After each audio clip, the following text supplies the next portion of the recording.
For years, Chelsea have been the punchline of football. The reckless spenders, the laughingstock, the club that bought stars but never built a team. Pundits like Gary Neville called their transfer strategy embarrassing. Jamie Carragher dismissed it as scattergun madness. You're saying, I could be part of that. Part of what? Part of this young, exciting team that could be. It's not a young and exciting team. Rival fans turned them into memes. But what if all of them were wrong? What if I told you that while everyone's been laughing at Chelsea's spending, they've quietly become the most financially intelligent club in world football? What if those wasteful signings everyone mocks are actually part of a masterclass in modern football economics that's generating record-breaking profits? This is the truth behind Chelsea's billion-pound master plan, and why the critics couldn't be more wrong. Let's be brutally honest, Todd Boehly's first year at Chelsea was an absolute catastrophe, and I mean catastrophe in every sense of the word. Picture this, summer 2022, a billionaire American businessman who co-owns the Los Angeles Dodgers and Lakers has just purchased one of Europe's most successful football clubs for a record £4.25 billion. The football world is watching, expecting expertise, expecting professionalism, expecting, well, at least basic knowledge of the sport. Instead, they got Todd Boehly suggesting Chelsea should play a 4-4-3 formation. Yes, you heard that correctly. 4 defenders, 4 midfielders, and 3 forwards. That's 11 players. In football, someone literally had to sit down with a billionaire and explain that you can't field 11 outfield players in a sport that only allows 11 total. But the tactical ignorance was just the beginning of Boehly's public humiliation. Remember the transfer window of 2022? It was like watching someone play FIFA Ultimate Team with unlimited coins and no understanding of chemistry or balance. Boehly didn't just buy players, he collected them like expensive trading cards. Raheem Sterling arrived from Manchester City for £50 million. Sterling, who had been a consistent performer at the Etihad, suddenly looked lost at Stamford Bridge, struggling to adapt to different systems under different managers. Then came the Kalidou Koulibaly disaster. £33 million for a defender who'd been brilliant at Napoli but looked completely out of place in the Premier League. Koulibaly's signing perfectly encapsulated everything wrong with Boehly's early approach, signing big names without considering whether they fit the system, the league, or the long-term vision. But the crown jewel of Boehly's early incompetence? Mykhailo Mudryk. In January 2023, Arsenal were closing in on signing the Ukrainian winger from Shakhtar Donetsk for around £80 million. Everything was agreed, personal terms sorted, medical scheduled. Then Chelsea swooped in at the last minute, not because they had a clear plan for Mudryk, but seemingly just because they could. They didn't just outbid Arsenal, they obliterated their offer, eventually paying £88 million for a player they'd barely scouted. The signing announcement was pure theater, Mudryk draped in a Ukrainian flag at Stamford Bridge, the crowd going wild, social media exploding with excitement. It looked like a statement of intent from ambitious new owners. The reality, Mudryk has been so underwhelming that when he recently got suspended for failing a drugs test, most Chelsea fans barely noticed. £88 million for a player who shoots like his right foot is made of concrete and looks more lost than a tourist in central London. And then there was Pierre-Emerick Aubameyang. £12 million doesn't sound like much in today's market until you realize this was for a 33-year-old striker who Arsenal had literally kicked out of their dressing room for being a negative influence. Boehly signed him purely because he'd scored goals under Thomas Tuchel at Borussia Dortmund 8 years earlier. The math on Aubameyang is genuinely staggering. When you factor in his transfer fee and wages against his actual playing time, Chelsea paid roughly £20,000 per minute for his services. He scored 3 goals in 15 appearances before being shipped off to Marseille, where he immediately rediscovered his form. But perhaps the most ridiculous moment came during that first season when Boehly tried to bring random guests and their children into the Chelsea dressing room at halftime during a Premier League match. We're talking about adult men who could be changing, who might be using colorful language after a difficult first half, and Boehly wanted to parade civilians and kids through like it was a theme park tour. Thomas Tuchel quite rightly told him where to go. 4 days later, Tuchel was sacked. The media absolutely feasted on these stories. Here was concrete proof that modern football had completely lost its mind. American billionaires treating historic European clubs like toys, throwing money around with no strategy, no understanding, no respect for the traditions and complexities of the sport. Every transfer window became a comedy show. Who would Chelsea panic buy next? Which aging superstar would they overpay for? How many more players could they sign without actually improving their squad? By the end of Boehly's first season, Chelsea had spent over £600 million and finished 12th in the Premier Premier League. 12th, their worst finish in the modern era. The jokes wrote themselves. But here's what nobody realized at the time, and this is crucial to understanding what came next. This chaos wasn't stupidity, it was camouflage. While everyone was laughing at Todd Boehly's press conferences and mocking his obvious mistakes, something far more sophisticated was happening in the background. The real architects of Chelsea's long-term strategy weren't the faces making headlines with embarrassing gaffes. They were working quietly, systematically, learning from every mistake, every overpayment, every failed signing. They were building databases, analyzing markets, identifying inefficiencies, and developing a philosophy that would eventually revolutionize how football clubs approach transfers. Boehly's public disaster served as the perfect smokescreen. While rivals and media focused on the obvious failures, Chelsea's actual decision makers were free to develop their master plan without scrutiny. The early signings weren't just mistakes, they were expensive lessons that would inform every decision that followed. They learned that big names don't guarantee success, that paying premium prices for finished products yields minimal returns, and that the real value in modern football lies somewhere completely different. The £1 billion everyone mocked as wasteful, it was actually the most expensive education in football history, and it was about to pay off in ways nobody could imagine.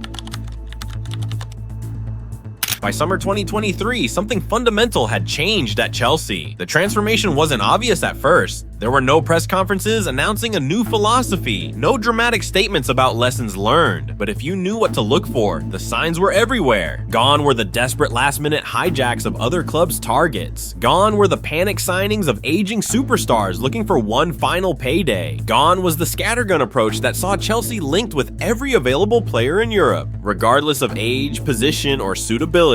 Instead, something far more calculated had emerged from the wreckage of those early disasters. The breakthrough came when they realized that traditional transfer thinking was fundamentally flawed. Most clubs still operated on the old model: identify a need, target the best available player in that position, pay whatever it takes to get them. It's reactive, expensive, and ultimately unsustainable in an era of financial fair play regulations. Chelsea's new approach was the complete opposite. Instead of chasing finished products at peak prices, they developed what I call the Chelsea formula, a systematic approach to player acquisition that would revolutionize their entire operation. The first principle was brutally simple: stop buying players over 26 unless they're absolutely exceptional. Every transfer had to be viewed not just as an immediate squad improvement, but as a long-term asset with potential for growth, both on the pitch and on the balance sheet. This wasn't just about getting younger players, it was about identifying specific types of young players, those with elite technical ability, strong mentality, and the physical attributes to succeed in the Premier League, but most importantly, players who hadn't yet reached their ceiling.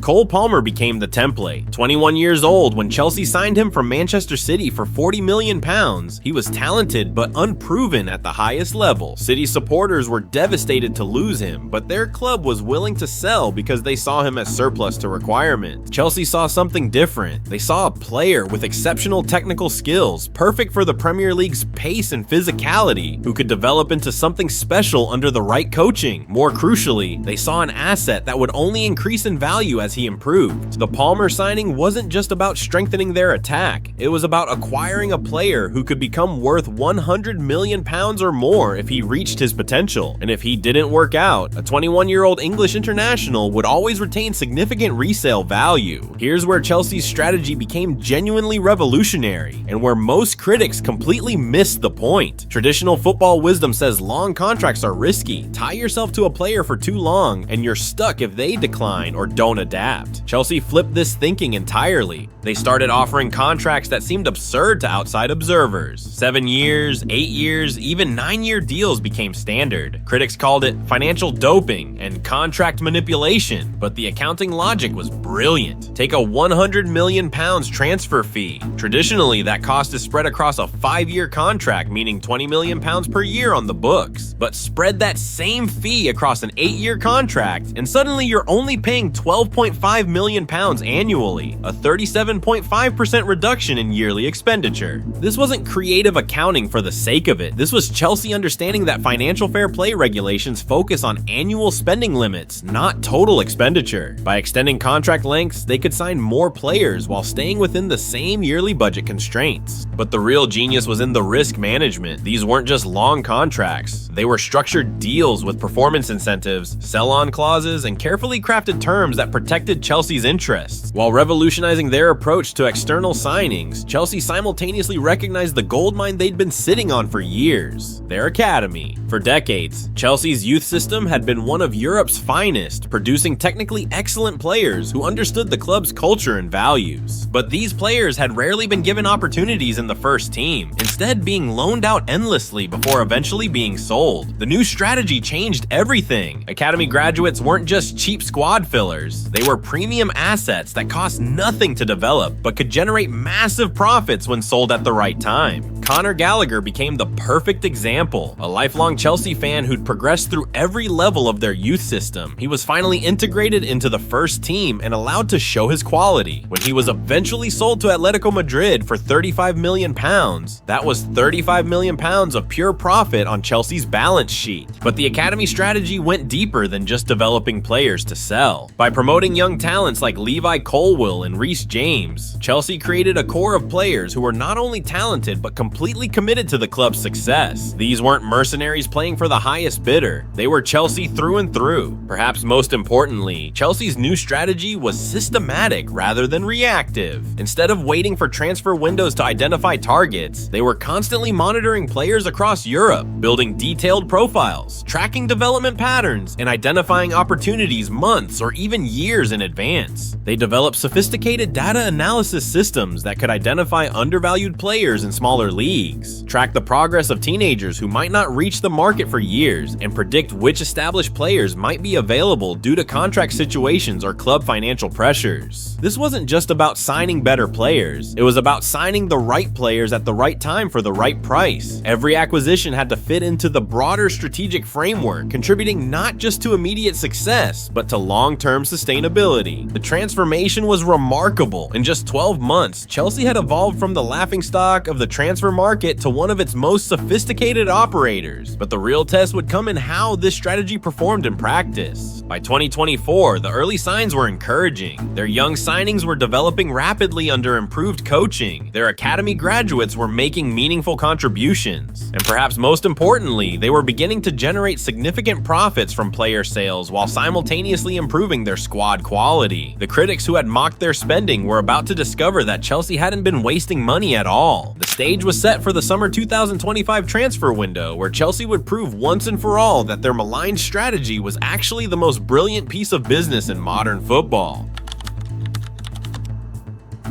Summer 2025 was the moment when Chelsea's true strategy was finally undeniably revealed. While the football world watched Liverpool smash every spending record with their £446.5 million splurge and Arsenal throw £257 million at the market in net terms, Chelsea achieved something that had never been done before in Premier League history. They became the first club to recoup over £300 million from player sales in a single transfer window, and that figure doesn't even include Bayern Munich's £70.5 million obligation to buy Nicholas Jackson, money that will hit their books in 2026. Let me put that in perspective. Chelsea generated more money from sales than most Premier League clubs spend in an entire window. They turned their squad into a profit-generating machine while simultaneously upgrading their team's quality. But the real genius wasn't just in the total amount, it was in how they did it. Every club has players they need to move on. The difference is that most clubs struggle to find buyers, often having to loan players out or sell them at a loss just to get them off the wage bill. Chelsea turned this process into an art form. Take Nicholas Jackson, signed in 2023 for £32 million from Villarreal. He showed promise but wasn't quite the finished article Chelsea needed for their title ambitions. Most clubs would either persist with an underperforming asset or sell at a loss. Chelsea sold him to Bayern Munich for £70.5 million. That's a £38.5 million profit on a player they developed for just 2 years. Christopher Nkunku's departure to AC Milan for £45 million showed another dimension of their strategy. Signed just 18 months earlier for £52 million, Nkunku had struggled with injuries and hadn't quite fit Enzo Maresca's system. Rather than persist with a square peg in a round hole, Chelsea cut their losses quickly, accepting a relatively small financial hit to free up wages and space for better suited players. But the sales masterclass went beyond just big names. Chelsea moved on 23 players players permanently in that window, more than almost any other Premier League club. Each sale was strategic, each price negotiated with precision. While generating record income from sales, Chelsea's purchases showed the complete evolution of their strategy. João Pedro's £60 million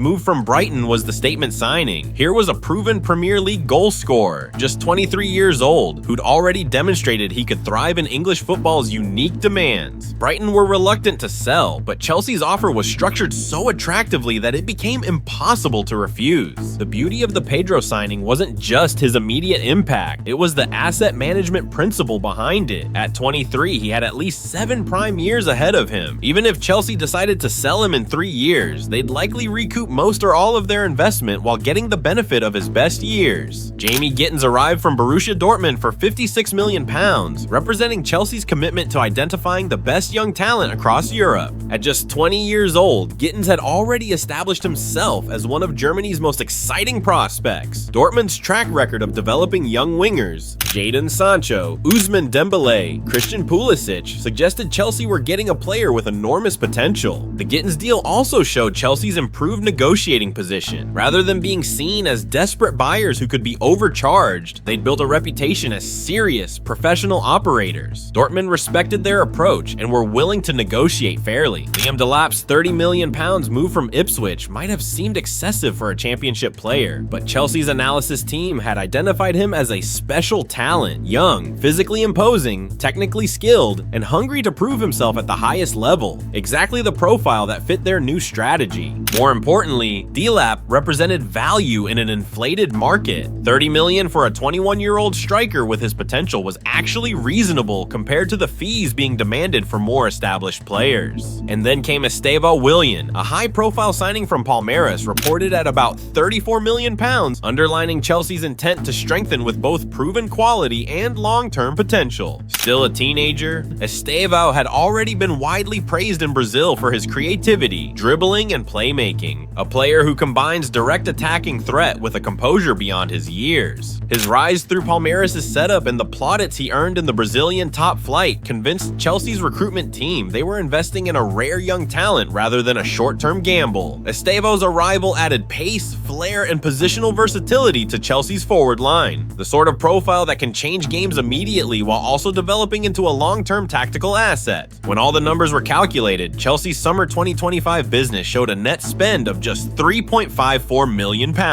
Let me repeat that. After all their signings and sales, they'd essentially broken even while massively upgrading their squad quality. Compare that to their rivals' spending. Arsenal, £244.81 million net spend. Liverpool, £218.4 million net spend. Manchester United, £170.7 million net spend. Tottenham, £154.2 million net spend. Chelsea had achieved what every other club dreams of. They'd improved their team while making money. It was the holy grail of modern football management, and they'd done it while everyone else was still playing by the old rules. But the numbers only tell part of the story. Every player they'd sold was either at peak value, unsuited to their system, or surplus to requirements. Every player they'd bought was young, talented, and perfectly suited to Enzo Maresca's tactical approach. They'd lowered their average squad age while increasing their overall quality. They'd reduced their wage bill while adding players with higher ceilings. They'd generated massive profits while addressing every weakness in their squad. Most importantly, they'd proven their model worked. The chaos of the Boehly era was definitively over. Chelsea had become the most sophisticated operators in the transfer market, combining sporting excellence with financial brilliance in a way that no other club had managed. The 2025 window wasn't just successful business, it was a statement to the football world. Chelsea weren't just competing anymore, they were showing everyone else how it should be done. And the scary part for their rivals, this was just the beginning. The foundation had been laid for a decade of sustained success, funded by their own brilliance rather than external investment. The critics who'd mocked their billion-pound spending spree were about to eat their words. Chelsea hadn't wasted that money at all. They'd used it to build the most profitable machine in football history.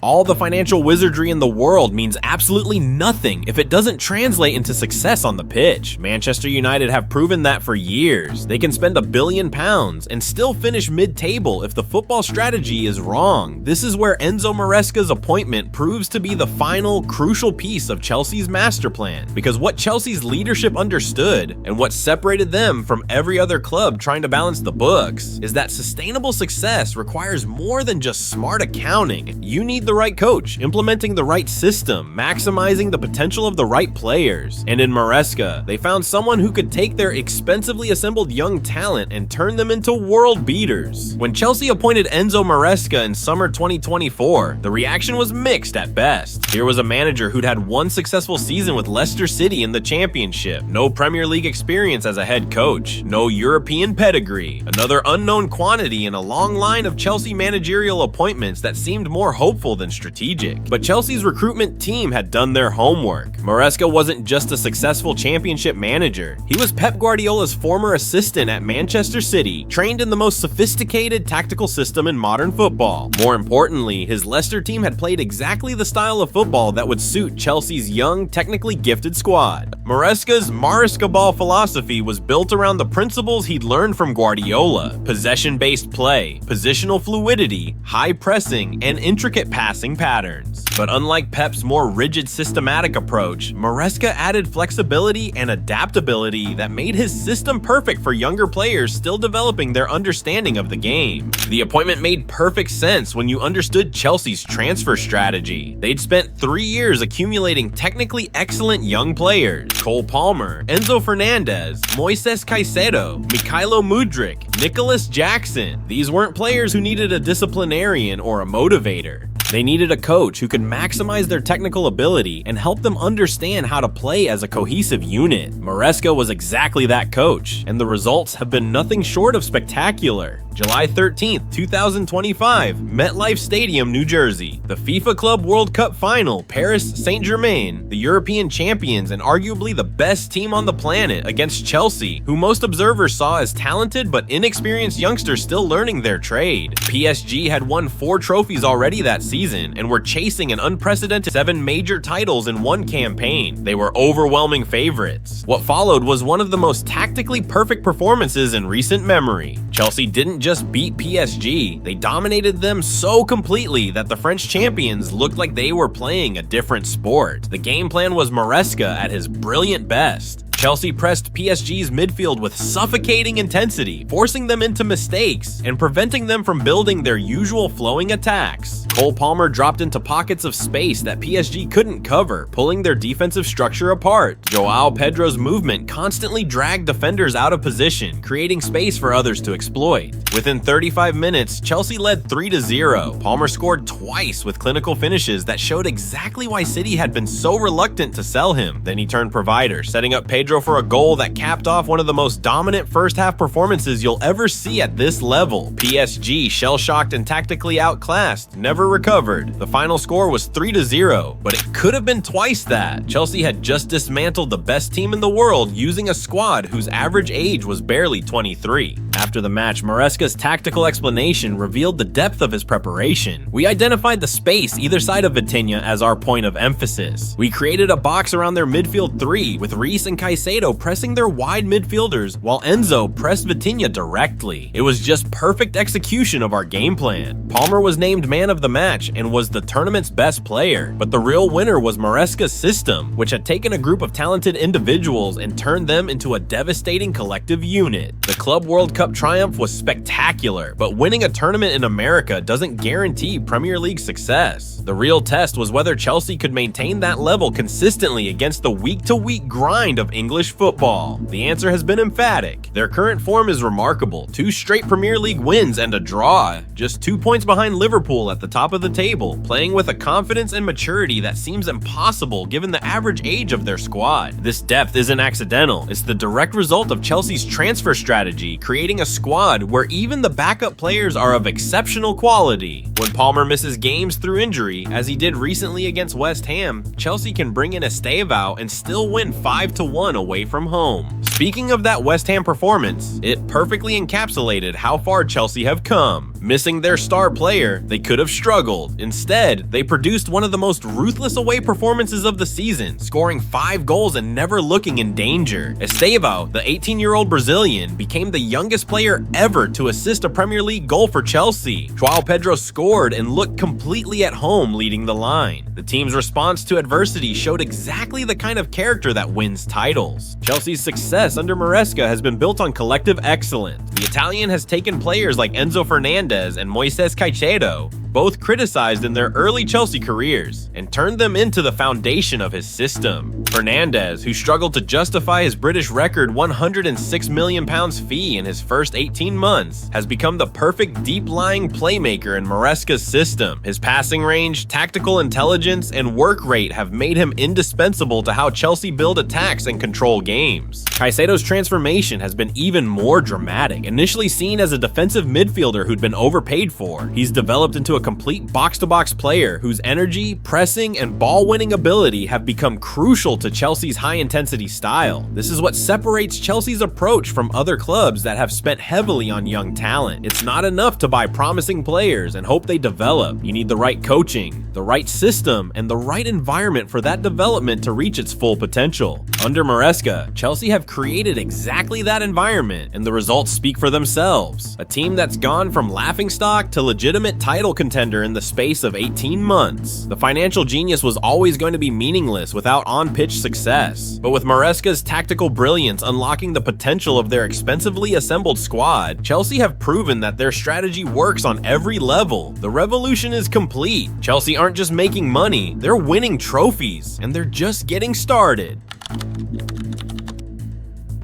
There's something beautifully satisfying about watching people who were completely, embarrassingly wrong refuse to admit it. And nowhere is this more evident than in how football's most vocal critics have responded to Chelsea's transformation from laughingstock to legitimate powerhouse. These weren't just casual observations, they were presented as undeniable truths by some of the most respected voices in football. And now, faced with overwhelming evidence that they got it spectacularly wrong, their response has been telling. Gary Neville, though, was among the most vocal critics of Chelsea's early spending, but watch Neville's recent commentary on Chelsea, and something interesting has happened. The sneering tone has disappeared. The mockery has been replaced by grudging respect. He now talks about their impressive young core and their intelligent recruitment strategy, as if he always saw it coming. This is punditry pivot at its finest. The gradual repositioning that allows experts to save face when their initial hot takes age like milk in the sun. Neville hasn't explicitly apologized for getting it wrong, but his complete change in tone tells you everything you need to know. Jamie Carragher's transformation has been even more dramatic. The Liverpool legend was perhaps Chelsea's harshest critic, describing their approach as scattergun madness and predicting it would end in disaster. He questioned everything from their contract lengths to their player profiles, suggesting they had no coherent strategy whatsoever. But faced with Chelsea's current success, even Carragher has been forced to recalibrate. In a recent Sky Sports appearance, he grudgingly admitted they are the real deal. The transformation in media coverage has been equally telling. Publications that once ran weekly features about Chelsea's transfer chaos and billion-pound waste now publish detailed tactical analyses of Maresca's system and glowing profiles of their young stars. The Athletic, which published several pieces questioning Chelsea's sustainability and strategic direction, now runs articles about their revolutionary approach to squad building and masterful asset management. The same journalists who wrote exposés about Chelsea's reckless spending now pen features about their brilliant long-term vision. This isn't hypocrisy, it's something more revealing. It's the uncomfortable reality that admitting you got a major story completely wrong is harder than just quietly shifting your narrative and hoping nobody notices. ESPN's coverage provides another perfect example. Their 2023 article titled "Chelsea's Transfers Still Don't Make Sense" was widely shared as definitive proof that Boehly's strategy was doomed. The piece argued that Chelsea's spending was not sustainable and their approach was fundamentally flawed. Fast forward to 2025, and ESPN now publishes articles about Chelsea's tactical evolution under Maresca and their impressive player development model. The earlier criticism hasn't been retracted, it's simply been memory hold, replaced by analysis that treats Chelsea's current success as if it emerged from nowhere. UEFA's initial stance on Chelsea's contract structures was highly critical, with officials suggesting they were seeking seeking loopholes rather than operating within the spirit of financial fair play. But as other clubs have begun adopting similar approaches, UEFA's tone has noticeably softened. They now frame long-term contracts as an interesting development in football economics rather than a threat to competitive balance. The joke was never on Chelsea. It was on everyone else who couldn't see the genius hiding behind the chaos. And the scariest part for their rivals? This is just the beginning. Chelsea's young core is entering their prime years. Their system is proven and refined. Their profits are funding even smarter investments. The billion-pound master plan isn't just vindicated, it's revolutionary, and it's about to dominate football for the next decade.